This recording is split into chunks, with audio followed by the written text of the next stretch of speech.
Today we're talking about true crime cases, difficult cases that are unsolved, and other cases that were only solved because of going back to square one. Something was overlooked, there was some kind of mistake, or something was assumed or taken for granted that was not true. And until it was re-examined, until investigators went back to square one, the case was going nowhere. And sometimes you have to go back to square one if a case is unsolved, if there appears to be no movement.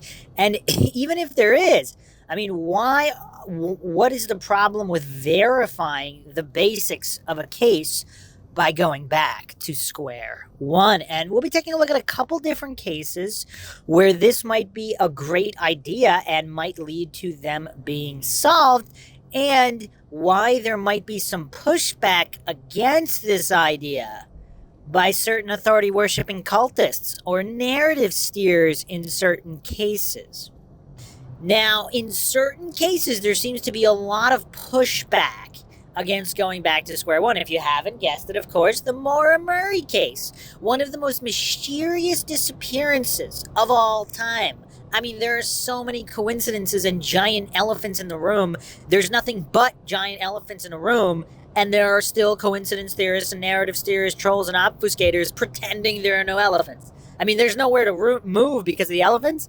You're squashed by elephants on all sides, and yet there are individuals maintaining there are no elephants. I mean, you cannot make this stuff up. So why would there be pushback? For example, was Maura Murray even in New Hampshire? Did she ever even leave UMass? And there's a lot of pushback against the idea. There's pushback against going back to square one. Why would there be pushback? Do people not want to see this case solved? Because apparently the case is not really moving forward. I mean, there are a lot of prominent trolls, steers, and obfuscators that are all about the drama, especially recently. They probably have severe mental issues. They may or may not be involved in Maura Murray's disappearance, either helping her escape or harming her, or possibly having knowledge of what happened to her that they were not responsible for. Perhaps they know something. They didn't do anything themselves, but they know something, or some possible third or fourth party involved here. Either way, it's curious how they are some of the most prominent individuals pushing back against going back to square one. Now, another group of people, these are the authority-worshipping cultists who can't fathom that there could have been a mistake made early on. For whatever reason, they're new to true crime, they have severe mental deficiencies, whatever the reason may be, they can't fathom that something was off from the beginning. Now, of course, the accident, according to accident reconstruction experts, according to multiple points of reference, if you haven't checked out my multiple points of reference podcast, check that out. You can see where one source is, of course, never as good as multiple sources. And especially when the one source is highly subjective, non-objective, the least objective party, i.e. Butch Atwood, theoretically the possible last known person to see a missing person, failed his polygraph, made conflicting statements. All of these goofs put their blind faith in Butch Atwood while dismissing other witness testimony by saying witness testimony is not reliable. So it's quite hilarious how hypocritical some of these Dunning-Kruger goofs are. But the point is, multiple points of reference are always superior to a single point of reference, particularly when the parties are more objective. For example, Rhonda Marsh, the police dispatcher, in the transcript, she mentions the man smoking a cigarette, reported by Faith Westman. She mentions he hit a pine tree, reported by Butch Atwood. And these would have been the earliest known reports before any narrative could start to be spun by any parties, by law enforcement, by the Roush McDonald posse, hightailing it across the country over a DUI walkaway when she could have showed up the next day. While, of course, Fred Murray and Julie Murray, her blood relatives, not hightailing it up there, not getting emergency leave on the part of Julie because they don't know the situation. Maura might have just showed up the next day. And how would the Roush McDonald posse simply just red-faced turn around and go home? Quite silly. Obviously, if you don't keep up with the Maura Murray MINDSHOCK series, check that out. Lot of strange goings-ons recently in that case. But either way, why would there be pushback against going back to square one in any true crime case if someone is actually trying to solve the case? Quite curious. But the point is, why would individuals that are claiming to want to know the truth and solve cases be so terrified and provide so much pushback about verifying the original details in a particular case? The original base level facts. Because if you build a house of cards on assumptions and you want to only argue the top levels of the house of cards when the entire bottom level is not a solid foundation, it's not based on solid facts, how silly are you going to look? And you see a lot of this goofery going on where people are just terrified to objectively, neutrally, and logically examine the base layer of facts of a case. Now, part of it, of course, is they're emotionally invested in whatever narrative they bought. So, for example, authority-worshipping cultists who just hang on every word of law enforcement, they'll never believe that law enforcement are corrupt or planted anything. So they'll never re-examine that base layer, despite, of course, mountains of evidence of corruption in many different cities, many different police departments.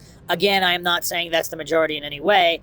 I am saying that even a small percentage, that would manifest in cases. To hallucinate, one would know which case would involve corruption and which case wouldn't. I mean, that's just the epitome of silliness. So going back to square one, going back to the very beginning, that is something that should never be overlooked.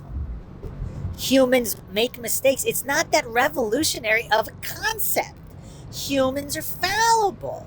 But coincidence theorists and authority-worshipping cultists, for whatever reason, they have a really hard time with that. Or they hallucinate and agree, okay, yes, humans are fallible in general, but they're not fallible about this, or this, which is also hilarious, because how would they know? Unless they worked the case and they have insider information that the public doesn't have. In which case, again, they probably would not be commenting in a Dunning-Kruger stupor with in the way that they do. Or perhaps maybe it's a drunk insider commenting online. Who knows? Maybe there are those people out there. But for the majority, again, you're not going to take that on blind faith. You're not going to take the words of a drunken goof in a Dunning-Kruger stupor on blind faith.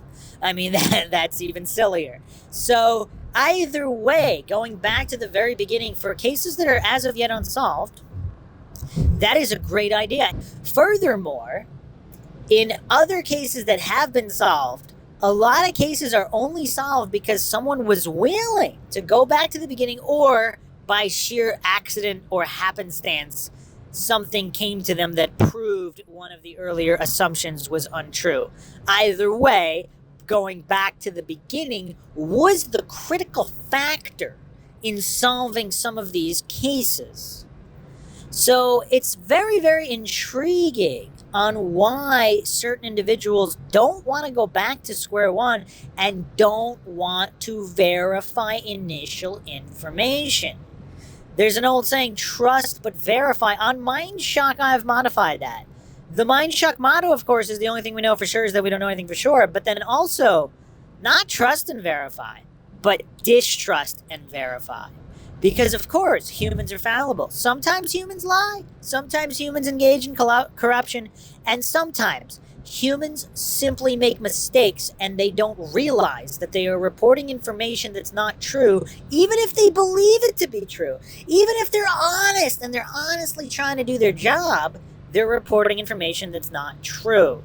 So that's not going to get anywhere by just assuming, by just hallucinating that everything reported initially in a case is 100% true and every house of cards needs to be built on top of whatever was assumed to be fact from the beginning. But for cases that are as of yet unsolved, you have to go back to square one. At the very least, verify the information that was purported to be true, that the base layer of facts. And what's the harm in verifying it? What's the harm in verifying it a second or third time? The case is as of yet unsolved. So if you really want to solve these cases, going back to square one is paramount. Paramount for all these cases. And you can build multiple houses of cards on multiple different theories. And again, because if you can't verify the facts, that means any number of lines of inquiry splintering into different theories. Any one of those theories could be true. So if you honestly do that and you're saying, okay, well, we don't have definitive base layer facts. Again, like in the Maura case, we don't have those base layer facts. So we are forced to consider multiple contradictory theories. Now, we know that all the theories can't be true if they're contradictory. If Maura Murray was killed at UMass, obviously she couldn't have driven the Saturn to New Hampshire after she was killed. Although theoretically somebody could have taken her in her vehicle. But a lot of these theories are self-contradictory. That there's no dispute about that. But since we don't know which one is true, it makes sense to theorize multiple different theories, and you have to go back to the beginning when examining any of them. That's the key.